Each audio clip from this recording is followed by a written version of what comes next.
All right, we're just going to do the first half of 9.4 for you. And 9.4 is really kind of the start of our factoring unit or factoring half of the chapter.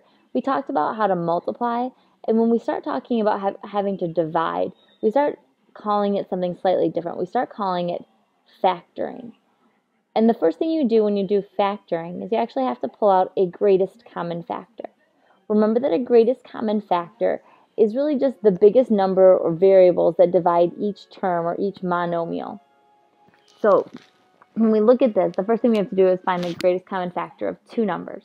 So most of the time that should be something you're really comfortable with, but if you're unsure, we can always go to prime factorization or a factor tree. How do you find the GCF of two variables? We're going to be talking about the shared letters with shared exponents. So what do they have in common? So when we start this problem, let's look here at number 10. I have no idea why it's numbered number 10, but it is.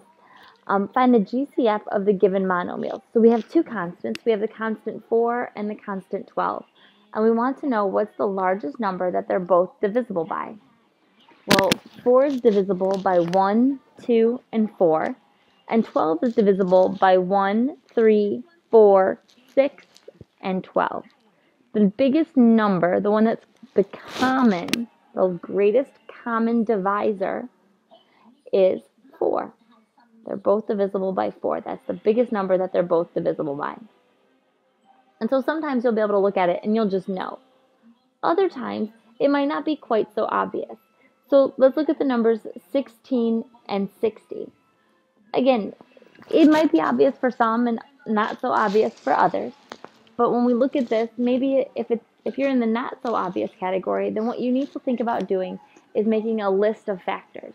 And the easiest way to do this is to start at the beginning. 1 times 16, then 2 times 8, and finally 4 times 4. We do the same thing for 60. 1 times 60, 2 times 30, 3 times 20, 4 times 15, 5 times 12, and 6 times 10 are all of the factors. The greatest common factor is the biggest number that's on both lists.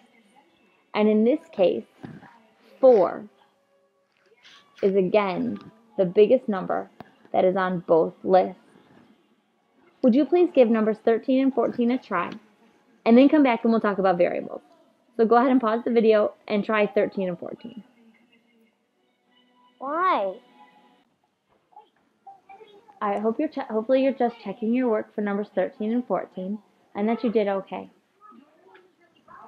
Now, let's go ahead and talk about variables. When we talk about variables, we want to talk about, do they have things in common? And if so, how many do they have in common? So when we look at the pair x and x squared, they both have an x in common, but they only have 1 in common because x squared is made up of x times x. So they only have 1 in common. When we look at number 16, we look at y's.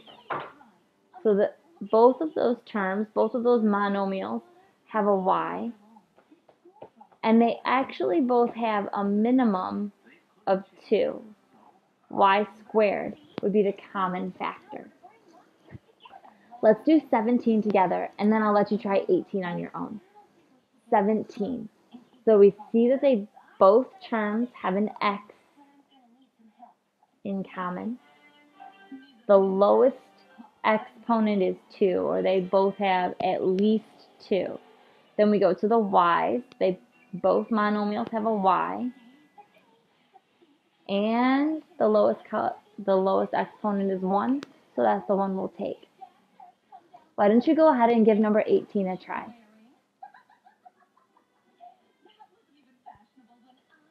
Let's check your work.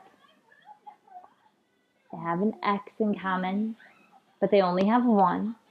And they also have y in common. Again, they only have 1. In this final row, you have all 3 things happening.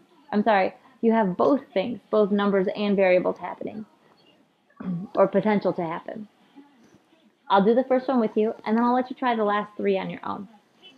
So the common factor. 2 and 4 are both divisible by 2. So that's a common number. And then both terms have x, and they actually have an x squared, they have two x's, or x times x, in common. It's possible in number 20, like in number 20, for them to not have any numbers in common, or to not have any variables in common, and only have a greatest common factor of 1. So that when we look at this problem, it's not quite that simplistic. So that 3 and 5, there are no common number factors. But x squared and x to the third, they have an x squared in common. Would you please give 21 and 22 a try? Pause the video, give them a try, come back and check your work.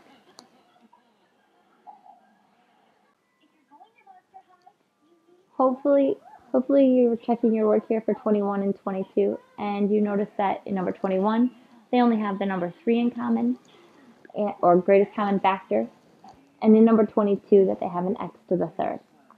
The reason that we even touch on this, that we even think about touching on this, is actually because we're going to start using it with the distributive property. So you actually have one more row of problems to try. And if you already tried them, great, you'll be able to check your work, but I didn't realize there was another row. So if you didn't either, give them a try. Pause the video, try them.